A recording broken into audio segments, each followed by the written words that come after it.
20 to 30% patients bruxism के साथ आते हैं हमारे क्लिनिक पे। अगर बच्चे का स्लीप साइकिल या स्लीप पैटर्न सही नहीं है तो उसमें भी टीथ ग्राइंडिंग या नाइट ब्रुक्सिज्म देखा जाता है। तो ये बहुत ही एक इफेक्टिव क्लाइंट्स है जिसको अगर आपके बच्चे को ये इश्यू है ब्रुक्सिज्म का तो उसके लिए आप बनवा सकते हैं। बच्चों को मुंह में पेन स्टार्ट हो जाता है और जाw में पेन स्टार्ट हो जाता है, तो इसके मल्टीपल सिम्टम्स हैं, लेकिन इसको मॉनिटर करना बहुत ज़रूरी है। हम ज़्यादातर पेशेंट्स को नाइट गार्ड देते हैं या जिसको माउथ गार्ड बोलते हैं वो दिया जाता है। माउथ गार्ड बेसिकली एक अप्लायंस होता है, तो ये बहुत ही एक इफेक्टिव अप्लायंस है जिसको अगर आपके बच्चे को ये इश्यू है ब्रुक्सिज्म का तो उसके लिए आप बनवा सकते हैं। अस्सलाम वालेकुम, मैं हूँ डॉक्टर सबा इम्तियाज़। आज बात करेंगे ब्रुक्सिज्म पे या टीथ ग्राइंडिंग पे। ये बच्चों में एक बहुत ही कॉमन मसला है। 20 टू 30% पेशेंट्स ब्रुक्सिज्म के साथ आते हैं हमारे क्लिनिक पे और उसके मल्टीपल काजेस होते हैं।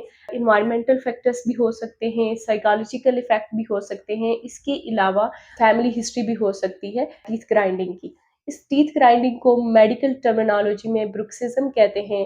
ये ब्रुक्सिज्म अक्सर बच्चे जब नाइट टाइम ग्राइंडिंग करते हैं तो इसको नाइट ब्रुक्सिज्म कहा जाता है, लेकिन अगर बच्चे जागते हुए टीथ ग्राइंड कर रहे हैं तो इसको वेकिंग ब्रुक्सिज्म कहेंगे। दोनों ही बहुत कॉमन है, लेकिन ज्यादा नाइट ग्राइंडिंग की हैबिट जो है बच्चों में देखी जाती है। अगर बच्चे के मेल अलाइन टीथ हैं, उसको पेन है, कोई ईयर इन्फेक्शन है या टीथिंग जो एक फिजियोलॉजिकल प्रोसेस है जिसमें डिस्कम्फर्ट थोड़ा सा रहता है, इसमें भी बच्चे टीथ ग्राइंड करते हैं या जॉ क्लेंचिंग कर रहे होते हैं। कुछ मेडिकल कंडीशंस हैं या सिस्टेमिक कंडीशंस हैं जिनमें टीथ ग्राइंडिंग देखी जा सकती है, जैसे ADHD, hyper sensitivity, cerebral palsy और इसके अलावा स्लीप डिसऑर्डर। अगर बच्चे का स्लीप साइकिल या स्लीप पैटर्न सही नहीं है तो उसमें भी टीथ ग्राइंडिंग या नाइट ब्रुक्सिज्म देखा जाता है। इससे प्रॉब्लम क्या होती है, जब बच्चे टीथ क्लेंच करते हैं या ग्राइंड करते हैं तो जो अपर एनामल होती है, अपर लेयर होती है दांतों की, वो चिप ऑफ होना स्टार्ट होती है। जब वो चिप ऑफ हो जाएगी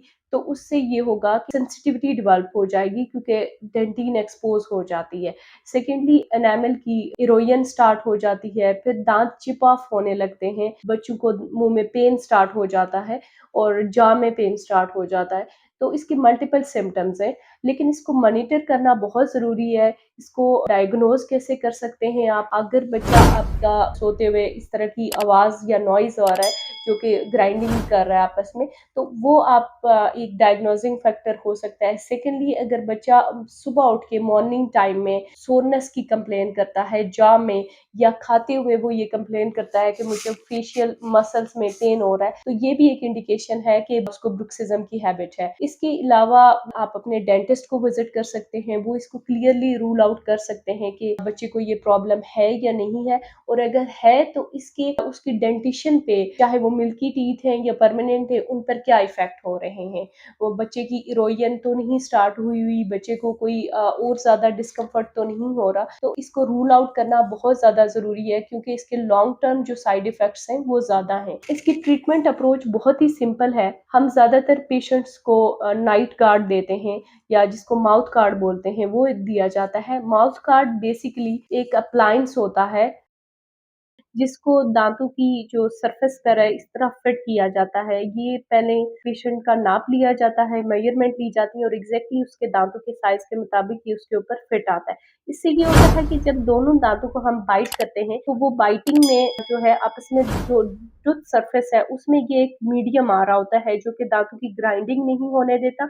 और इससे फायदा ये होता है, जब दांतों की ग्राइंडिंग नहीं होती तो जो एनामल है वो उसकी इरोजन नहीं होती, दांत चिप ऑफ नहीं होता, दांतों की जो सरफेस है वो प्रोटेक्टेड रहती है। चाहे वो मिल्की टीथ है या परमानेंट टीथ है, आहिस्ता आहिस्ता बच्चे की ये हैबिट भी ब्रेक होना स्टार्ट हो जाती है। तो ये बहुत ही एक इफेक्टिव अप्लायंस है जिसको अगर आपके बच्चे को ये इश्यू है ब्रुक्सिज्म का तो उसके लिए आप बनवा सकते हैं। नाइट टाइम क्योंकि यूज किया जाता है ये, तो इससे के रेगुलर यूज से उस हैबिट को ब्रेक किया जा सकता है। और सेकेंडली जो मिल्की टीथ है और परमानेंट टीथ है उनको सेव कर सकते हैं। इसके अलावा अगर बच्चे को स्ट्रेस है, चाहे वो किसी भी वजह से हो, उसके लिए मेंटल हेल्थ प्रोफेशनल्स जो हैं उनकी सपोर्ट से उस स्ट्रेस को ओवरकम कर सकते हैं। जैसे आजकल बहुत कॉमन प्रॉब्लम्स हैं बच्चों में, एडीएचडी का, ऑटिज्म का, तो ऐसे बच्चे भी नाइट ग्राइंडिंग या टीथ ग्राइंडिंग की हैबिट उनमें होती है, तो इसको ओवरकम करने के लिए आप उनको अप्रोच कर सकते हैं। सेकेंडली, अगर बच्चे को स्लीप डिसऑर्डर है तो उसके लिए आप ये करें कि बच्चे की जो बेड टाइम रूटीन है उसको सेट करें। सेकेंडली, कोई भी इलेक्ट्रॉनिक मीडिया जो है वो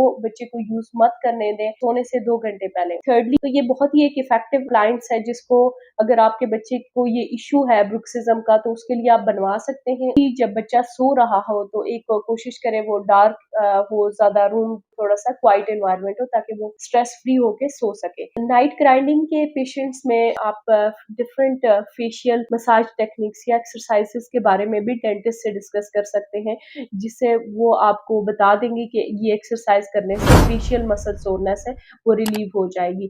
तो इस तरह की अलामात जो बच्चे की स्टार्ट हो जाती हैं टीथिंग स्टेज से और तकरीबन 9 से 10 साल तक ये सिम्पटम्स रहती हैं, तो इनको आप बेहतर तरीके से मॉनिटर कर सकते हैं। इस वीडियो से रिलेटेड आपका कोई भी क्वेश्चन हो उसको कमेंट बॉक्स में मेंशन कीजिएगा, अपना फीडबैक ज़रूर शेयर करें। मेरी वीडियो को लाइक, शेयर और सब्सक्राइब कीजिएगा। जज़ाकल्लाह खैर।